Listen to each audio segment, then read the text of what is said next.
दिवाळी त्याच वेळेस साजरी होते ज्यावेळेस कोणीतरी स्वतःसाठीचा संपूर्ण त्याग केलेला आहे. दिवाळीचा सण आला, खर्च लागणार आहे, वाचवा, पैसा वाचवा. एक त्याग आहे, त्यागावर दिवाळी अवलंबून आहे. लक्षात घ्या. आनंदाचे क्षण, लग्नाचे क्षण त्यागातून प्रगट होतात. लग्न देखील एक दिवाळी आहे. मौंजी बंधन ही दिवाळी आहे. त्यावेळेस तुम्ही लुटवता सर्वस्व कमवलेलं सगळ्यांसाठी. हे जर नसतं साधं प्रेम, कामी प्रेम का असेना, हे जर नसतं तर जगत स्मशान दिसलं असतं. स्मशान. कोणी कोणावर प्रेम करत नाही, कोणी कोणावर अवलंबून नाही.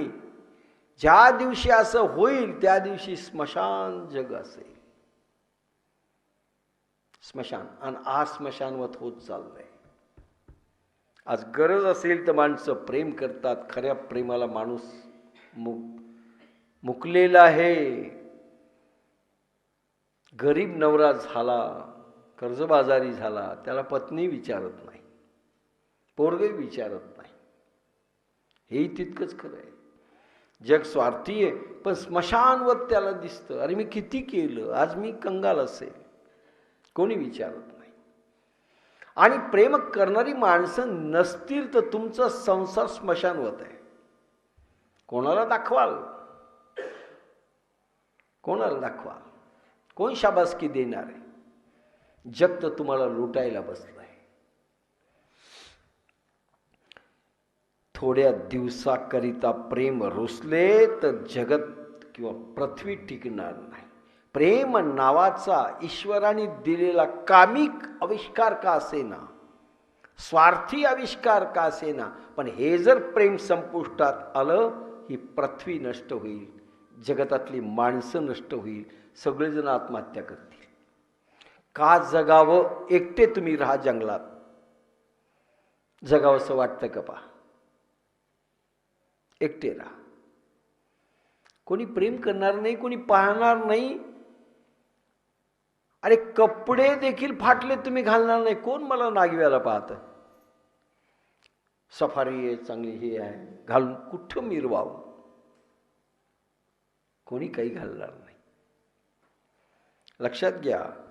प्रेम जर जगातून रुसलं, भलेही स्वार्थी प्रेम असो, भले कामी प्रेम असो, जगतमध्ये अंधार आणि पृथ्वी टिकणार नाही, सगळं संपेल. हे खरं आहे. पण धर्मपंडितांनी, नीतिशास्त्रवेत्यांनी, साधूंनी याला लाथाडले.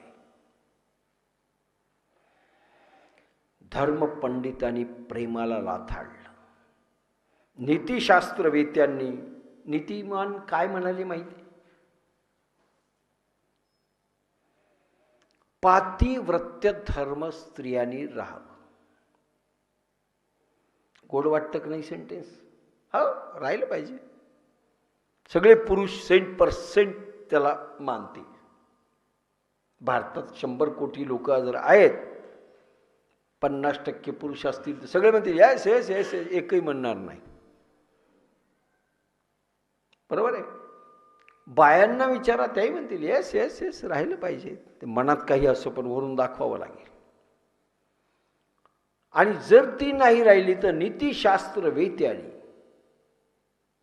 एखादी बाई, पतिव्रतेचे अर्थ आम्ही काही केले, जे घसरले अर्थ ते जर पाहिले. एखादी बाई लग्न झाल्यानंतर कोणाबरोबर पिक्चरला गेली, भावाबरोबर नाही, नातेवाईकाबरोबर नाही, दुसऱ्याबरोबर गेली, झालं. जसं पातिव्रत्य धर्म भ्रष्ट झाला. पत्नी फ्रेंडशिप करू शकत नाही कोणाशी, फ्रेंडली रिलेशन ठेवू शकत नाही, मैत्रीभाव ठेवू शकत नाही, हसू शकत नाही, बोलू शकत नाही. प्रेमाने ती चुकून बोलली तर ही बिघडली असं नवरा समजेल आणि लगेच नीतिशास्त्र समोर येईल. तुकाराम समोर येतील, लोक समोर येईल, की एकांती बसू नये, बोलू नये, स्त्रियांशी संभाषण करू नये, लगेच रेफरन्सेस देतील. आणि पुरुष प्रधान संस्कृती आहे, बायांना तुच्छ लेखलंय आम्ही. मी स्त्रिया हा विषय मांडला त्यावेळेस सांगितलं, ही मुळात पुरुष प्रधान संस्कृती आहे. बायाला हजारो वर्षे आम्ही जोखडाखाली ठेवलं, आज ती उसळून वर आलेली आहे, तरी संघर्ष आहे. खरं स्वातंत्र्य मिळालं की नाही, मी त्या कॅसेटमध्ये बोललोय. आजही थोडंसं ती कमी जास्त राहायला लागली की टीका टिप्पणी होते, फॅशन करायला लागली, यांनी हसून बोलायला लागली, मॉडर्न झाली. झालं मॉडर्न आणि मॉडेल झाली, किती बिघडली. पातिव्रत्य धर्म अशी नसते. पातिव्रत्य धर्म म्हणजे मोठं कुंकू लावणे, असं मावशीबाई होऊन चालले, बस. गळ्यात मंगळसूत्र, वर दाखवणे आणि इकडे तिकडे न पाहणे, सगळं सहन करणे. काय झालं त्यामुळे? ह्या नीतिशास्त्रवेत्यांनी प्रेमाला वाळीत टाकलं. पुरुष संशय घेऊ लागला, बायावर अत्याचार झाले. बाई हसली, शेजाऱ्याला हसून बोलली, कोणाला हसून बोलली, याला हसून बोलली, संपलं. मर्डर झाले, डायव्हर्स झाले, सोडून दिलं गेलं. चांगलं की वाईट नाही, ती सहज कोणाला बोलू शकत नाही, कोणाबरोबर जाऊ शकत नाही. त्यामुळे प्रेम संपुष्टात आलं. प्रेम शब्द उरला, प्रेम करा म्हणतात, पण फक्त आमच्याशी. प्रत्येक जण एकच म्हणतं, माझ्याशी. बायकोला नवरा म्हणतो फक्त माझ्याशी, इतरांशी बोलता कामा नाही. तू पत्नी म्हणते तुम्ही फक्त माझ्याशी बोललं पाहिजे, इतरांशी बोललं न पाहिजे. बोलले की तुम्ही बिघडले. नीतिशास्त्र दुसऱ्यासाठी येतं, स्वतःसाठी फक्त स्वतः सोडून देतो माणूस आणि नीतिशास्त्रांचे धडे दुसऱ्याला घालतो. त्यामुळे हे प्रेम नावाची वस्तू ही केव्हाच संपवली आम्ही.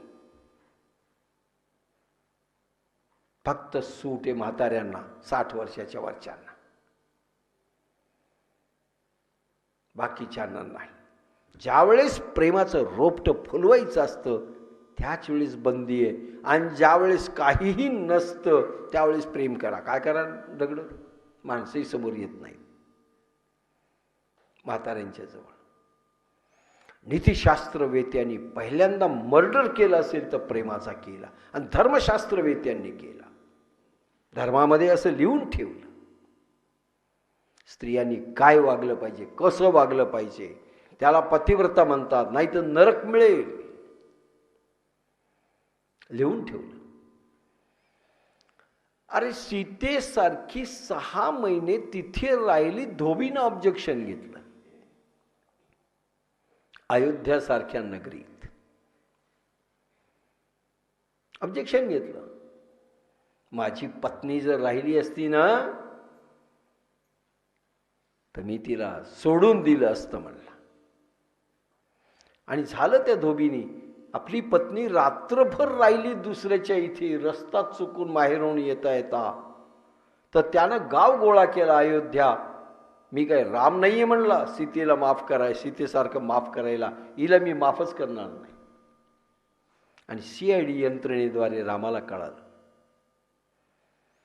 राम राजा आहे म्हणून सीतेला त्याग करावं लागलं, नीतिशास्त्र म्हणायला लागलं. आणि तिथं धर्मशास्त्र आलं की राजे जर असे वागायला लागले, काही नाही, पाहिलं नाही, काही नाही, रावणाच्या घरी राहूच कशी शकते ती चांगली. लक्षात घ्या, धर्मपंडितांनी, नीतिशास्त्रवेत्यांनी, साधूंनी प्रेमाला लाथाडलं. साधू झाले, भनंग झाले. साधू एखाद्या बाईशी बोलू लागला तर साधू बिघडला. काही साधू पाया पडू देत नाहीत, त्यांना पडू देऊ वाटत नाही असं नाही. आपण पाया पडू दिलं तर लोक कोणत्या नजरेने पाहतील. साधूंनी लाथाडलं.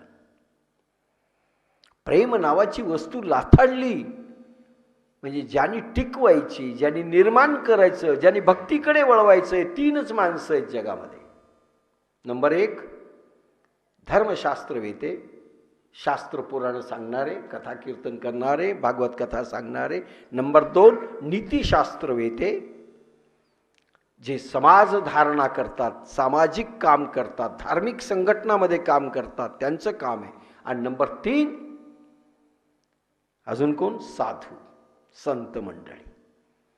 सगळ्यांनी प्रेमाला लाथाडलं आणि त्यामुळे भक्ती रुजली नाही. अरे प्रेमच रुजलं नाही संसारामध्ये, कामी प्रेम देखील नाही रुजलं, तर बाकीचं कुठे प्रगट झालं? कशी भक्ती प्रगट होईल या देशामध्ये? कशी होईल? संसारातून निर्माण होणारं कामी प्रेम, निस्वार्थी प्रेमाकडे वळवण्याचे धडे देणारे 3 ह्या विंग्स, 3 संस्था, साधू, धर्मशास्त्रवेते आणि नीती मांडणारे लोके, हे जर बिघडले, नीती मांडणारे, सांगणारे, हे जर करू देत नाही, तुम्ही संपले. राजकारणात बाई जर आली तर तिला वाईट नजरेने पाहतात. ही बिघडली, ही बिघडली. नोकरी करीत असेल, मॉडेल आणि मॉडर्न राहत असेल एखादे, ती बिघडली. सगळ्या आमच्या कल्पनाच अशा आहेत. साधूनी याला लाथाडले. कोण शिकवणार प्रेम मग ह्या जगाला? संसारात प्रेम कसं करावं ही शिकवणाऱ्या ह्या सगळ्या ब्रँचेस, ह्या सगळ्या लाईन, ह्या जर समाप्त झाल्या तर प्रभू भक्तीकडे वळवावं असं सांगणारे आणि वळतील कसे? संसारातलं प्रेम तुम्ही संपवलं आणि परमेश्वरावर प्रेम करा म्हणता, जो अदृश्य आहे. दृश्य रूपात असणाऱ्या संसाराच्या व्यक्तीमधून परमेश्वर प्रगट व्हावा असं जे प्रेमाचं नाटक आहे, हेच तुम्ही संपवलं, तर भक्तीमध्ये प्रेम करा सांगणं शब्द उरले. हे लक्षात घ्या, फक्त शब्द उरले. आणि म्हणून काही समजलं नाही. मला सांगा, नारद भक्ती सूत्रामध्ये एक इतकं छोटं सूत्र आहे. देवभाषा जी संस्कृत आहे तिच्यामधून आलं असं सांगितलं की सगळेजण अनुभव घेतलेले आहेत, पारंगत आहेत, सिद्ध पुरुष आहेत, त्यांना एकेका लाईनमध्ये समजेल. अमृतो भवती स्तब्धो भवती अमरो भवती. काय समजलं?